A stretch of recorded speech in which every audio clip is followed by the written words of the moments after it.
Expectful is a fantastic tool to help you build a solid mindfulness habit before conception through postpartum, but it is way more than that. With Expectful, you can tap into a custom support network that will work for you no matter your stage of motherhood. And you can connect with other hopeful, expecting, and new moms in the Expectful community to find your calm and feel more connected to yourself and your baby or your partner. I love how Expectful adapts to my needs and my schedule. Sometimes I only have a minute for a short energy boost meditation. Sometimes I have 10 minutes to do some breath work, and sometimes I have time to jump on one of their live mindfulness moment events or watch the replay. Truly, Expectful is the mental health app for before, during, and after pregnancy. Go to expectful.com today to start your free 7-day trial. And if you use the code Birthful25 either on the app or at expectful.com, you'll get 25% off your annual membership. Go to expectful.com today and start your free trial.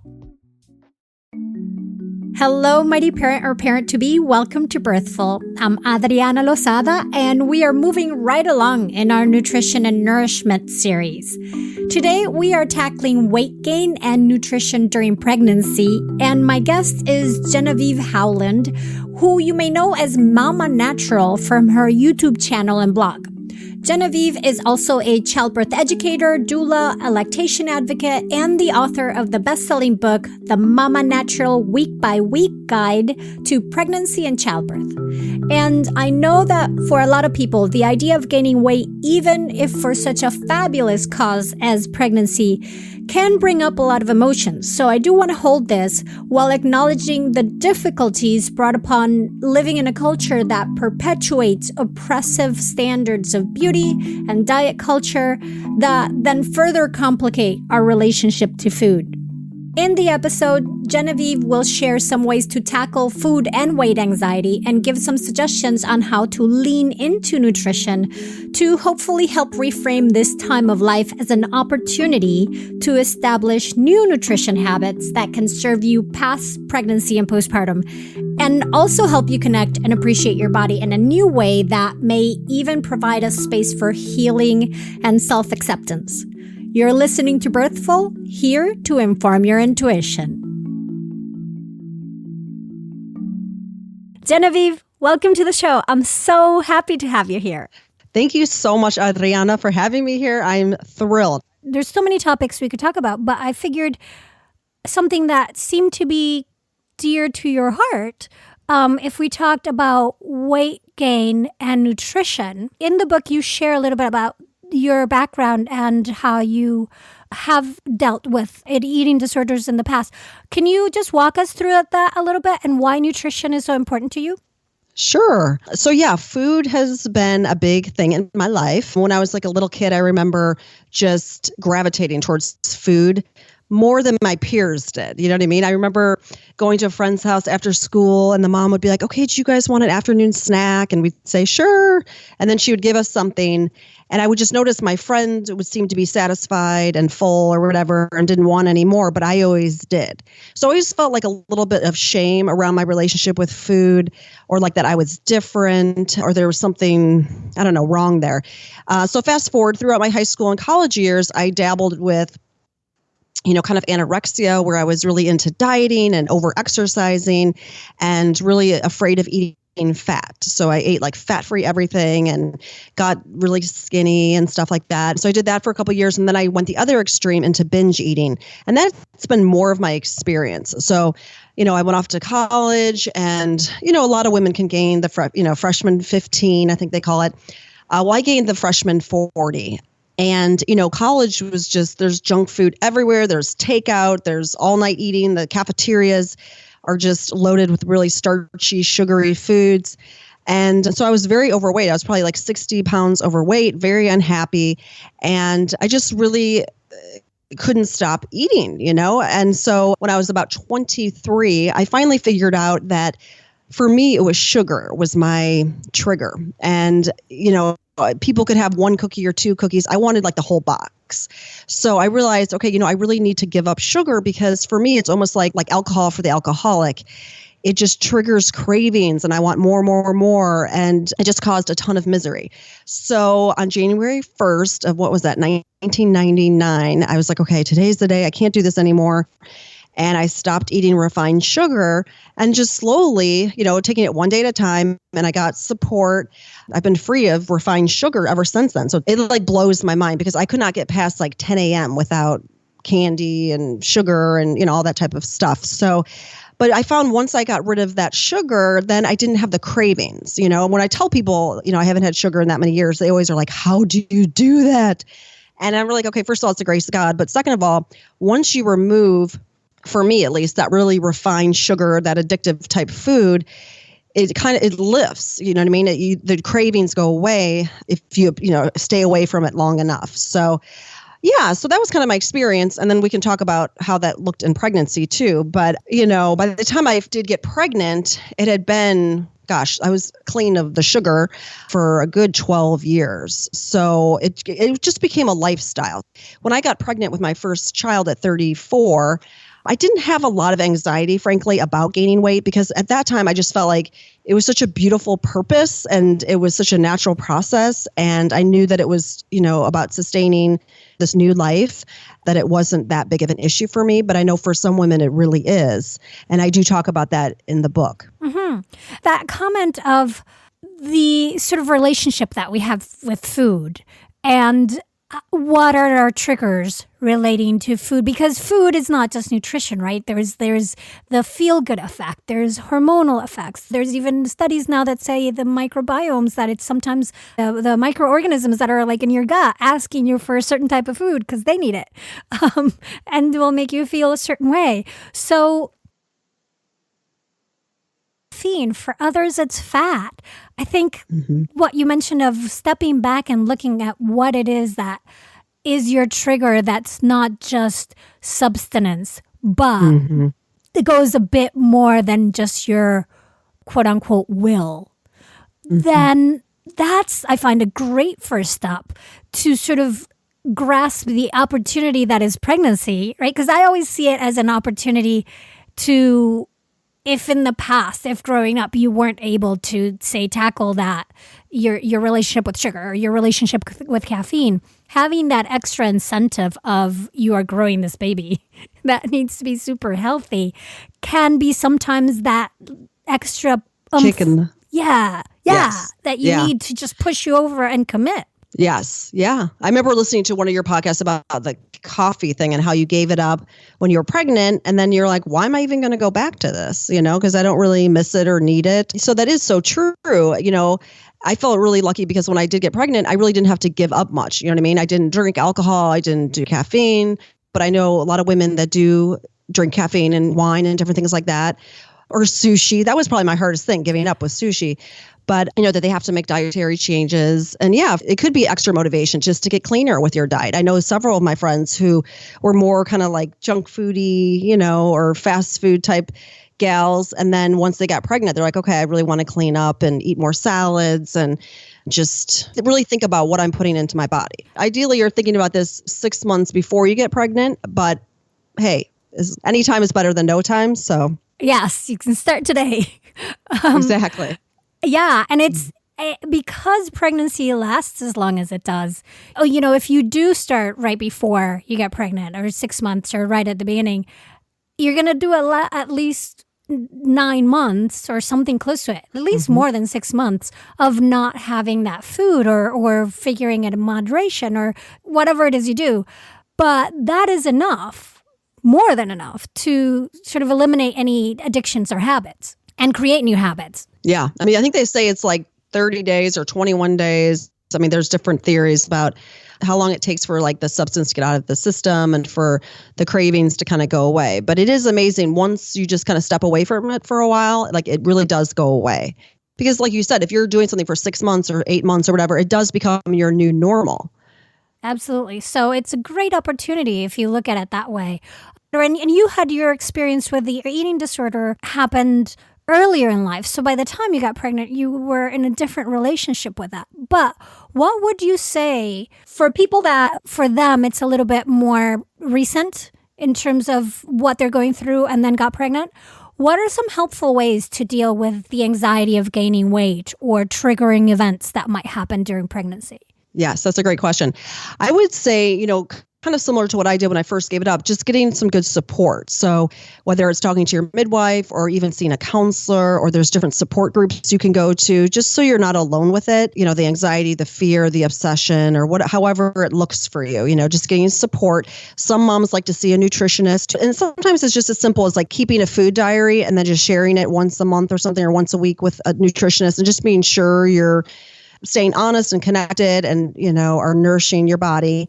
I think too, doing a lot of like mental and spiritual work. So I'm a huge believer in birth affirmations, so much so that we created birth affirmation cards. We've got an app, we've got recordings, because to me, they made such a big difference in my second birth.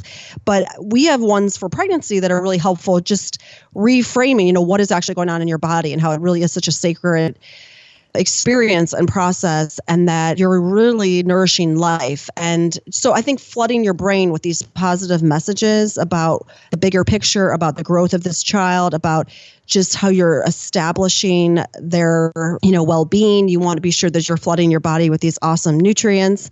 So I would have some component where you're focusing on the mental game and your thoughts, because that's where so much of this starts. And then if you have, a connection to higher power or to God or faith, that's also an awesome resource. That's really what got me through a ton of it. So those are all things and tools that can help. In terms of triggers, I found even when I was pregnant, I didn't look at the scale. So I would always turn my back. I think the nurses thought I was nuts, but I'm like, I don't care. I don't want to know the number because it could trigger me. So I would just check in once a month, hey, so, weight gain looking good. And they'd be like, yep, looks great, And so I just didn't get too much into the numbers. But I guess I'm a big believer. It's if you're nurturing your body, you're eating well-balanced meals. Occasionally, if you have a treat or whatever, that's fine, of course. I don't really worry too much about weight, because that's just my perspective with pregnancy, because the body just takes care of itself and it gains what it needs to gain. And I don't think it needs to be micromanaged. So I found just not looking at the number was helpful. Which can be a big jump and a change of habit for some people who weigh their some, at least every day or something like that. So yeah, I think that requires a little bit of work ahead of time to get to that point where you can be like, it doesn't matter what I weigh. I'm not going to know the number. But I can see how helpful it can be not focusing on that, especially if you know that looking at the number would be triggering for you. Yes.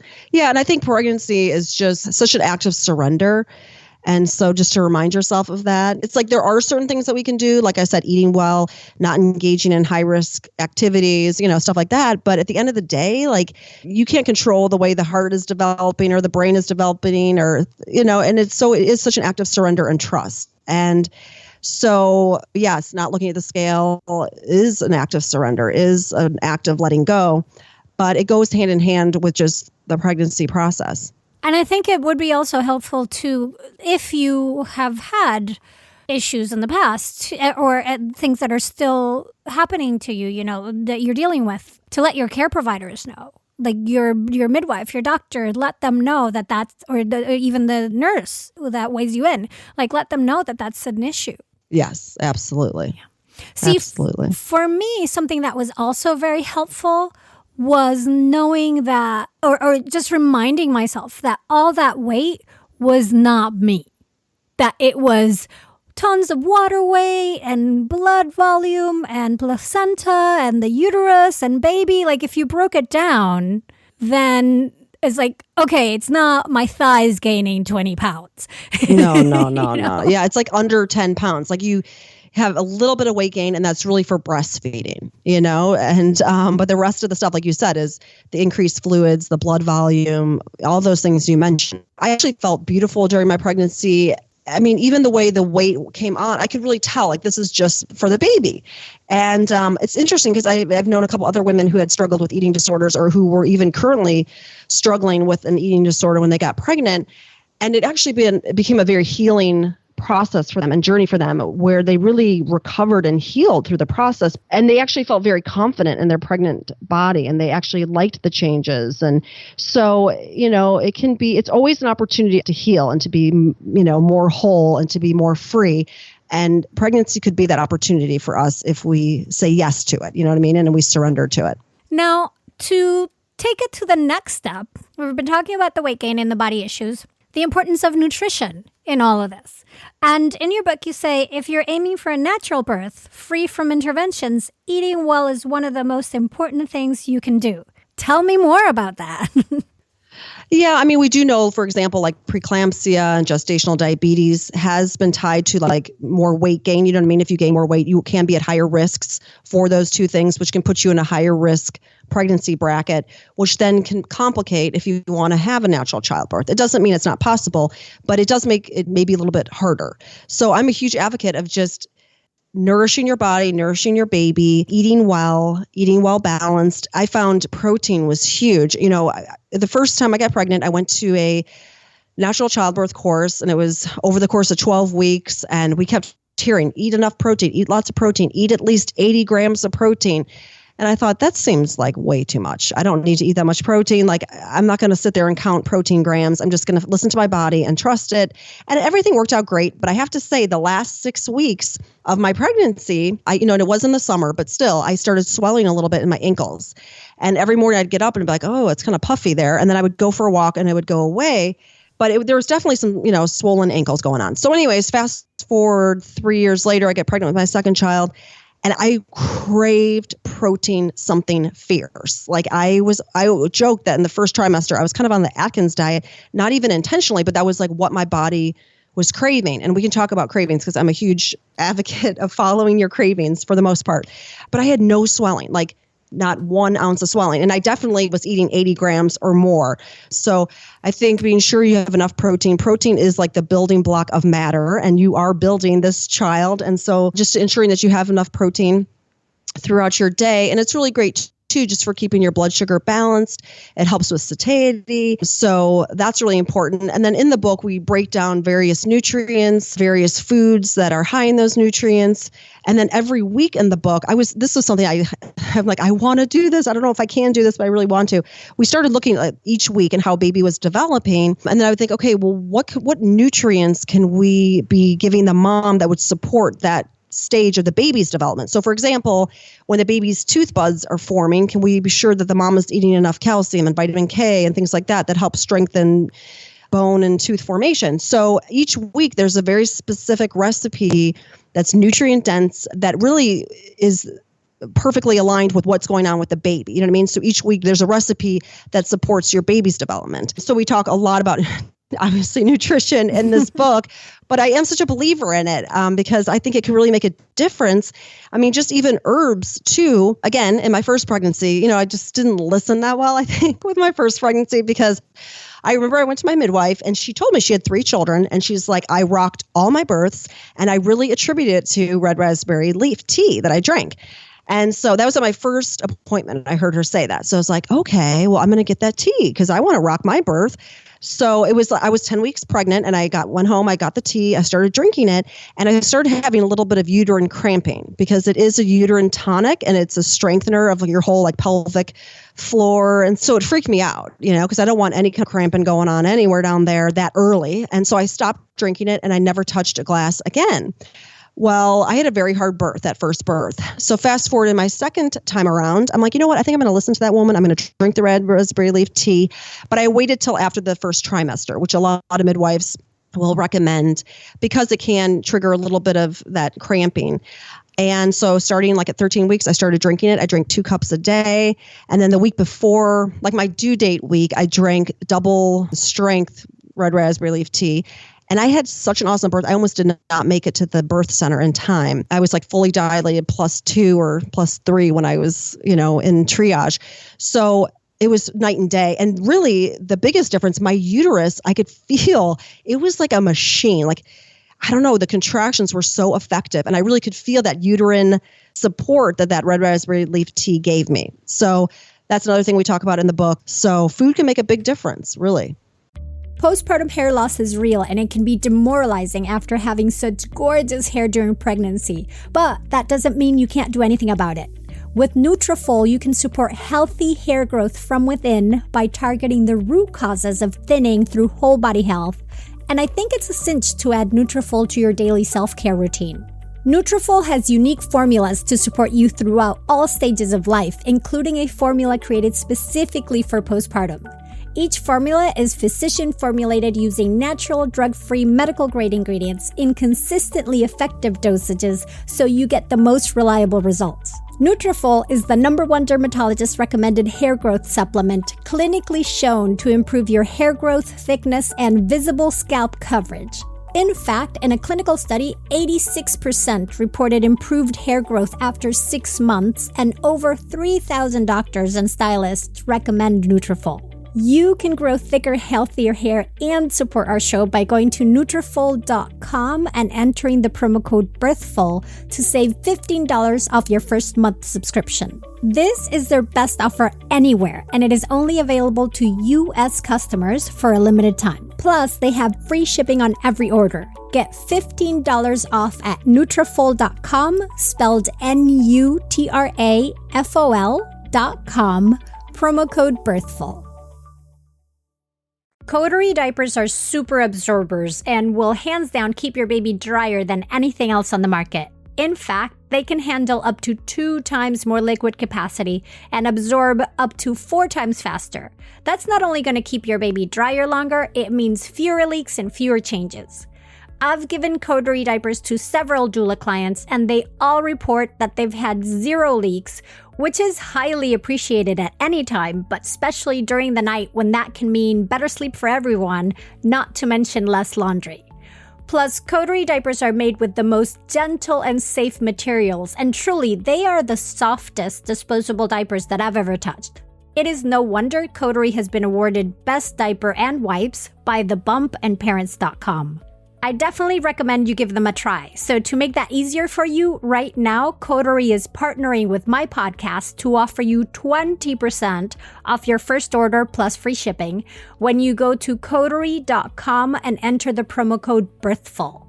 That's Coterie, spelled COTERIE.com, promo code BIRTHFUL for 20% off and free shipping. Promo code BIRTHFUL. Give them a try and let me know what you think. So I think we took the same childbirth education classes because it was also 12 weeks, and it was also like my favorite part about those childbirth education classes was their emphasis on nutrition and protein. But aside from the benefits of eating protein, it's great for building blocks and you're building a baby, but also protein is easier to get rid of afterwards. Like weight gain from protein is so much easier to deal with than from eating junk food. So your body also is having better cells, right? And then I found that focusing on 80 to 100 grams of protein was so intense that it didn't quite leave room for junk. Like I had to, I had my breakfast and my mid-morning snack and my lunch and the snack and the dinner, dinner and after snack. But those snacks, I made sure I got eggs. I had cheese. At that time I was eating dairy. And so it really helped lessen the sort of temptation to do other things because I was focused that I need to get these 80 grams of protein. That's an excellent point. And it's no surprise a lot of diets, like if you look at a lot of the diets out there, most of them contain, talk a ton about protein. And there's been studies that talk about protein that it's a very satiating, and it really does help with appetite kind of suppression in the sense of, like you said, not wanting to eat sweets and this and that. You're really keeping your blood sugar so stable that you just don't have the same type of cravings. And in terms of other building blocks, when I was reading through the book, I was like, that's right. I forget that is this case, that you've got carbohydrates, fats, and protein. In carbohydrates, you're including fruits and vegetables because that's what they break down to. The benefit of root vegetables. Can you go more into that? Well, I know, a lot of women feel better in a lower carbohydrate diet or maybe a paleo diet or a primal diet. There's lots of different diets out there. But yeah, some women don't really, maybe they have inflammatory bowel issues or different things like that. They don't really feel great on grains. So that's, we've got a ton of awesome root vegetables from, beets, carrots, onions, sweet potatoes, yams, rutabagas, of course, there's plantains, which isn't a root vegetable, but it's another starchy vegetable. Then you've got all your winter squashes. So you could very easily get plenty of your carbohydrate needs just from that. And then the fruits, obviously. But I love all those things because of the color, all the phytonutrients. There's that whole saying, eat the rainbow. But there is some wisdom in that because you want to pick food from all the different colors because they have different phytonutrients and different minerals and vitamins and stuff like that. So, I ate a lot of pomegranates and tomatoes and sweet potatoes and carrots, and you can get blue yams and blue potatoes and, just trying to get in, of course, leafy greens. Leafy greens are really one of the greatest sources of folate, a natural form of folate that you can get. And we know how important folate is when you're pregnant. I even like juicing. Now, I know juicing, if you're new to it, it might not be the best idea because it can sometimes have a little bit of a detoxifying effect. But even if you just make a pint of juice and you can mix celery and romaine lettuce and carrots and maybe a little lemon or a little ginger, it's such a great source of nutrition. It's really concentrated. You can have it with a handful of pumpkin seeds or nuts.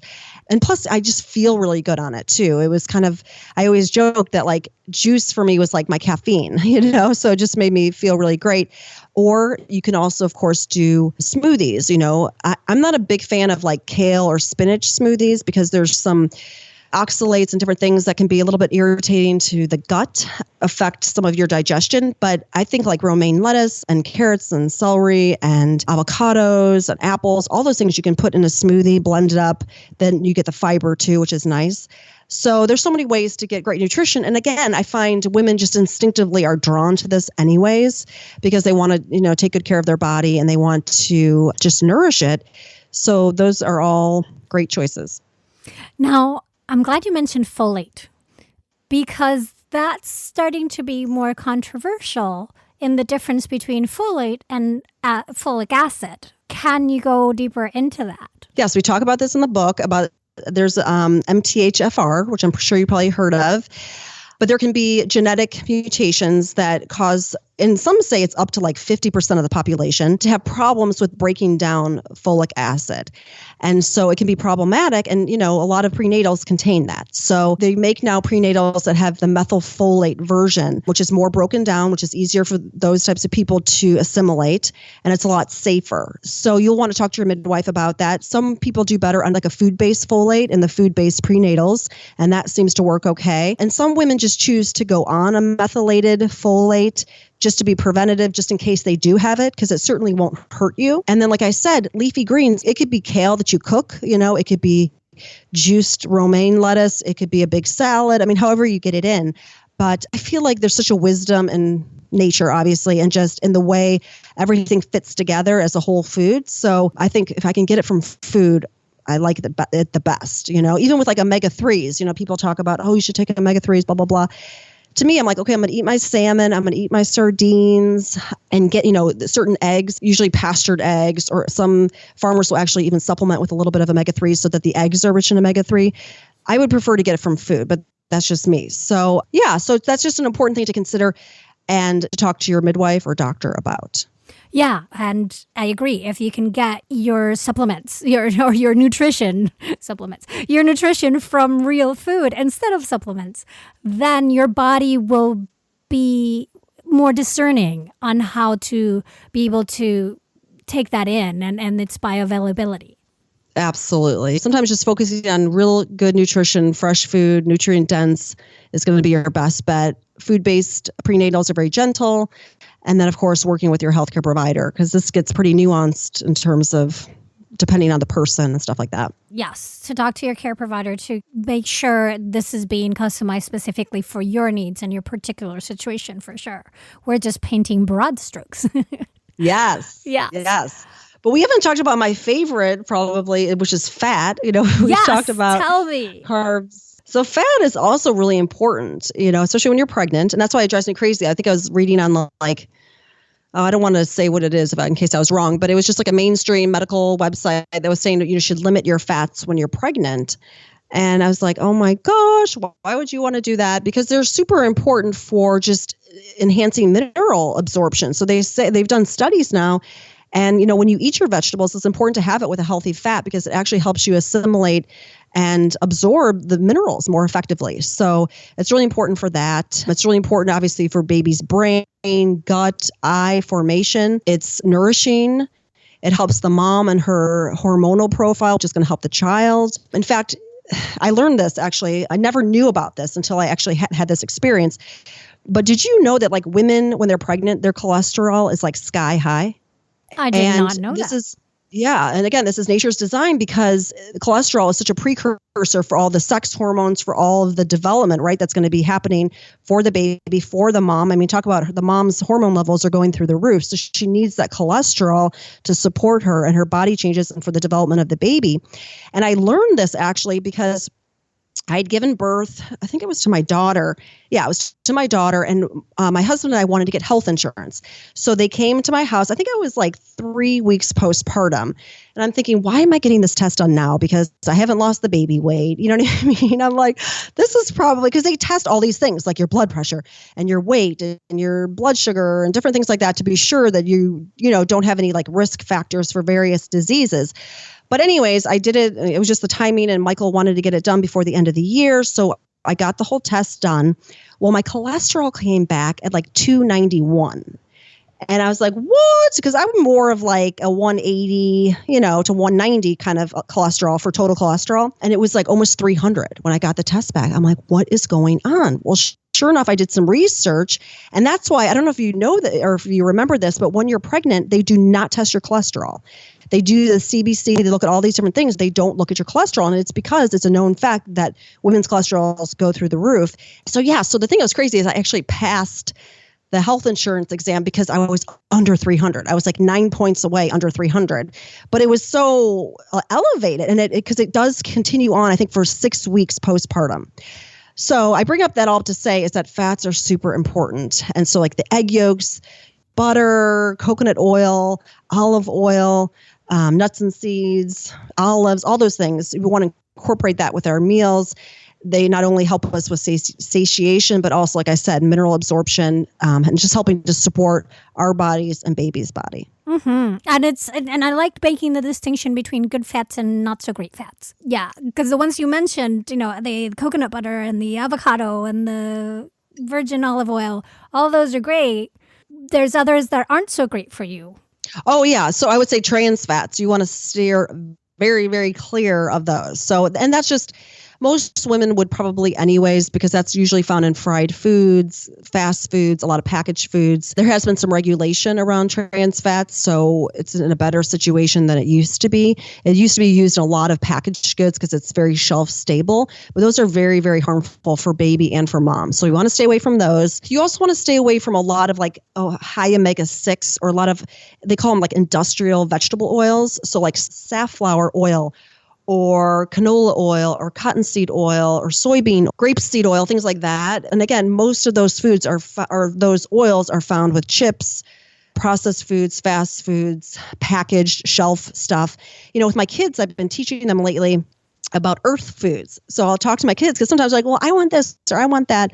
And I'll say, we're trying to have most of our diet be foods from the earth. So I'll say, okay, are strawberries foods from the earth? Yes.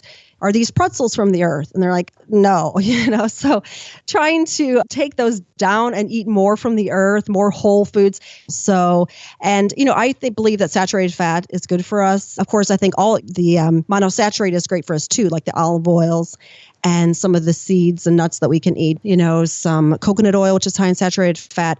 That's also huge. Our brain needs a lot of saturated fat. Our body will actually create saturated fat if we don't give it enough. So it is an important nutrient. Again, getting high quality sources of it. If you can get organic butter, that would be better. And yeah. Fantastic. There's one more set of food, not food group, but food category that I want to touch about. Yeah. What about ferments? Fermented foods like kimchi, kefir. Oh, yes. Huge advocate of these if you can tolerate them. Some people are very sensitive. They might have histamine issues, but really the biggest thing, with whether it's morning sickness or heartburn or constipation, I mean, that's really where probably women can suffer the most when they're pregnant is digestion. And it can manifest its ways in lots of different ways. It either comes upward with the acid, it goes outward with either not going or going too much, burps and gas and all these different things. And, a lot of it is hormonal, of course. Progesterone slows down our digestion. It slows down our muscles. It loosens and or kind of relaxes our muscles. So the flap that covers, it's like a little sphincter that separates our stomach from our esophagus can remain ajar, which can bring the acid up going northbound. But my point of bringing all that up is if you can incorporate foods that are supportive of digestion, it's just going to help you.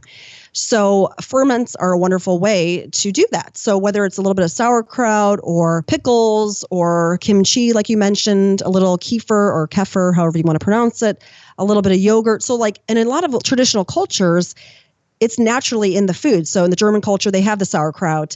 In, the Mediterranean, they might have the yogurt dip, the yogurt or the tahini, stuff like that. So these foods are digestive aids that we can use to help us. I know some mothers that struggled with terrible indigestion, morning sickness, things like that. And they just took a little bit of raw apple cider vinegar, about a teaspoon at a time, mixed in about 4 to 8 ounces of water, sipped on that about 20 minutes before their meals, and their heartburn went away. Something as simple as that, apple cider vinegar.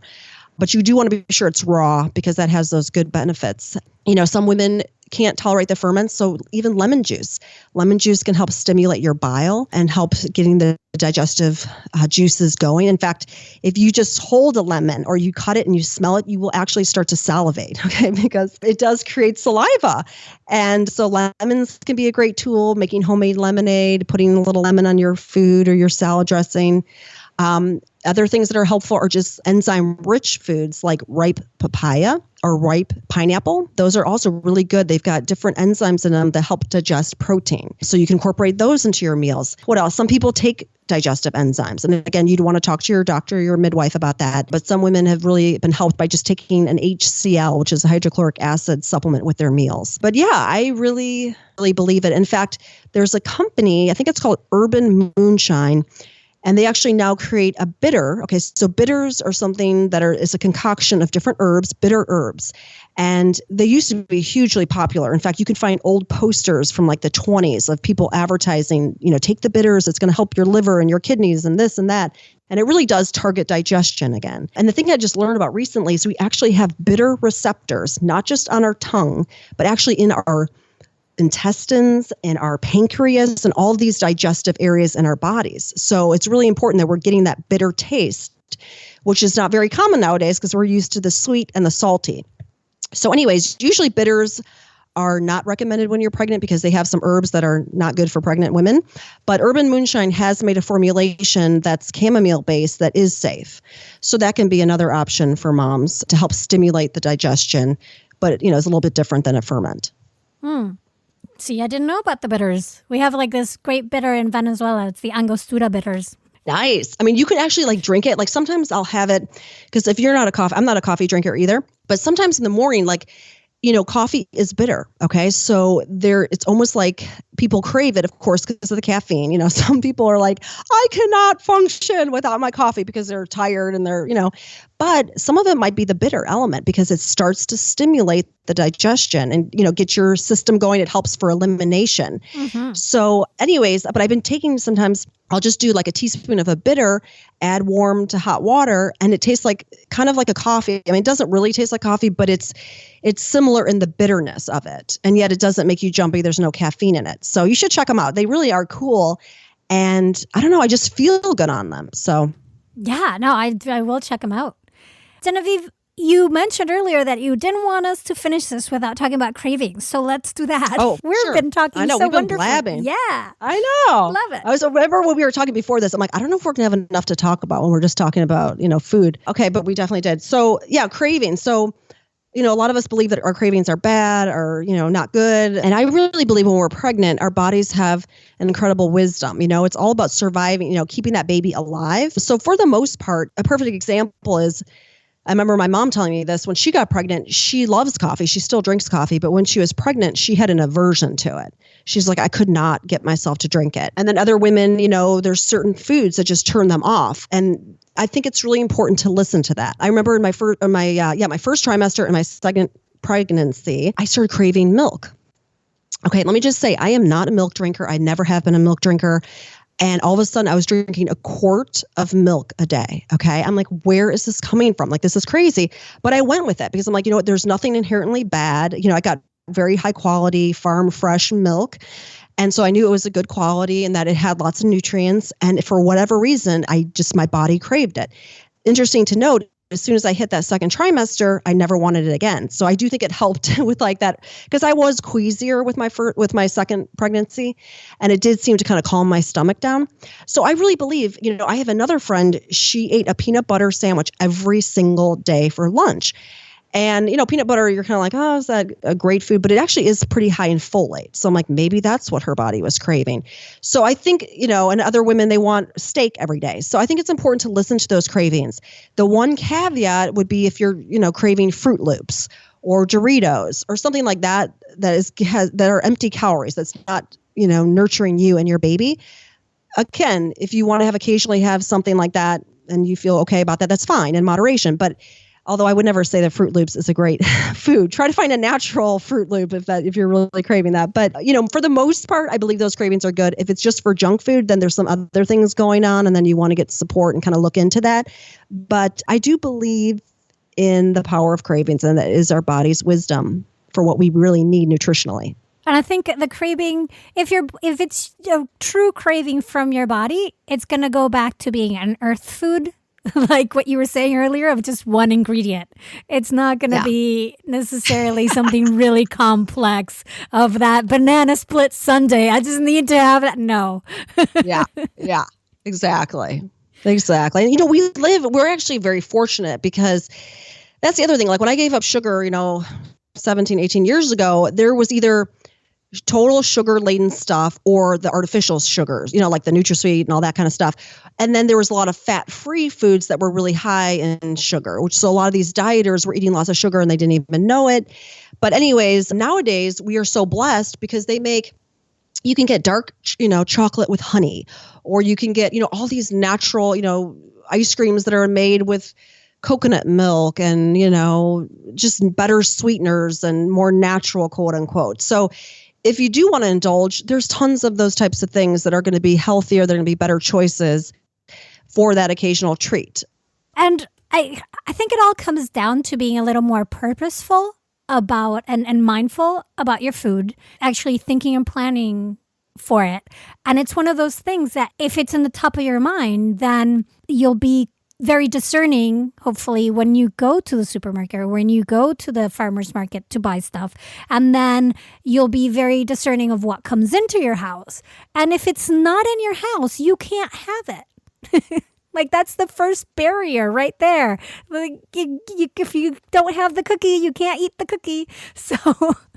Yeah, or if you have to make it, a lot of people, it takes a long time to make it and roll them and cut them. And people are like, oh, don't even, forget about it. By the time you do all that, the cravings passed. And I think, too, looking at other ways, like, can you take a bubble bath? Can you get your nails done? Or I don't know, can you find something else?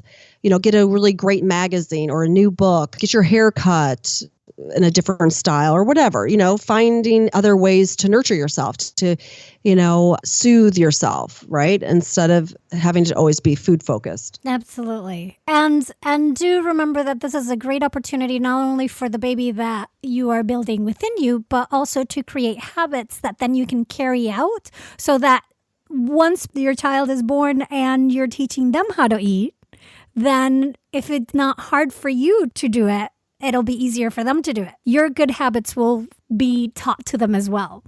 Yes. Yeah. And there's, even studies, again, that show that, what you eat, especially when you're breastfeeding, influences your baby's palate. People always remark about my kids, like they'll eat sushi, they eat, spicy ginger, they just pretty much eat most of what I put in front of them.